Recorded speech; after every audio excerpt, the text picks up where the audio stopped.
Intro and Thesis. Knowledge of mix-ups is incredibly useful in playing a thorough, adaptive style.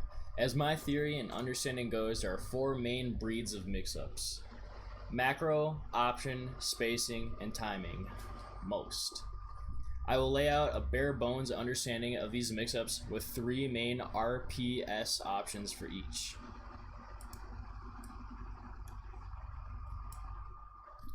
Option mix-ups. Options very clearly show what works and what does not. Fox Up Smash loses to shield, beats jump, yet is susceptible to trades. Testing it 3 options versus 1 option can demonstrate how the mix-up triangle works versus just one individual choice. All option mix-ups have these RPS-esque examples and can be seen more broadly. How do my RPS options work against moves with great priority, like Marth? How does that affect overall decisions? These things can easily be reflected on as well as shadowboxed. Personally, as Fox, my basic options for RPS is Run, Shine, Shore Hop, and Full Jump. Having core mix-ups plus an understanding on how they complement one another versus same and different options is key to good option mix-ups. Spacing mix-ups. Spacing is a fundamental concept in all fighting games. Spacing too has its own variation of the RPS game with, in my opinion, point blank range just outside the opponent's unreactable zone and a 1.5 to twice the opponent's unreactable zone. Even in cross-ups, this continues to be displayed as you can be on top of the opponent, and as you continue to pass them, you find yourself leaving the unreactable zone and going further into the 2.5 times that zone's mark.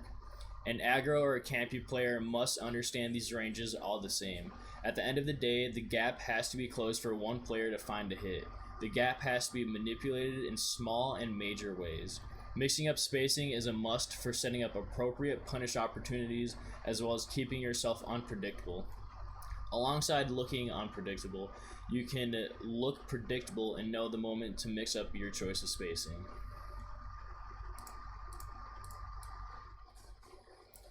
Timing mix-ups.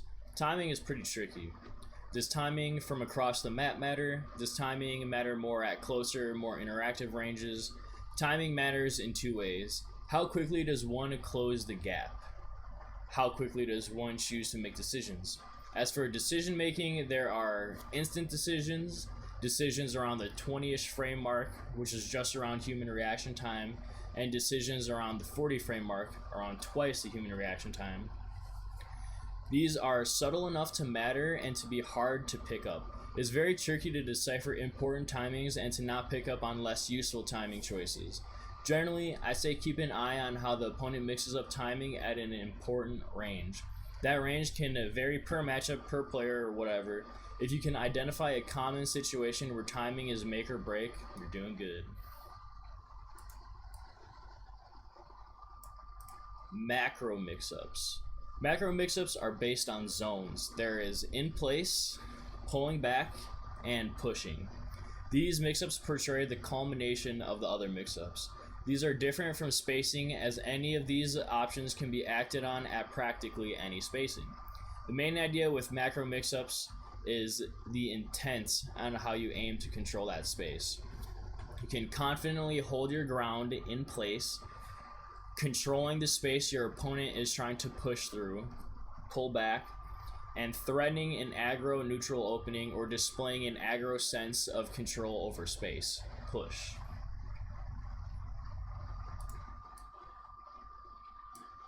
Layers. The layers to all these run way deeper than how I've addressed them in this video. I said Run Shine is a common option mix-up while it's complemented by Shore Hop and Full Jump. However, the moment I can Run Shine, I can branch off further with Run Down Tilt, Shield, or I could keep running. I could also opt for a Shore Hop or Full Jump mix-up at that moment I can Run Shine. To break it down, each set of RPS has more branches. The R alone can break off into a smaller RPS. Everything I've mentioned has these deeper layers. Lumping options together in certain ways will help big time so you don't have a million mix-ups of all kinds constantly floating around your head. Conclusion.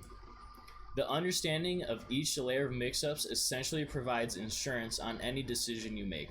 If your option mix-up is backed up by good spacing as well as good timing, you are less and less likely to lose the upcoming interaction. A player wielding more most macro option spacing timing mix-ups will automatically have an edge on someone with less most mix-ups. Someone only capable of mixing up options effectively simply will not outplay someone enough times to win if that opponent is taking advantage of more and more layers of most mix-ups.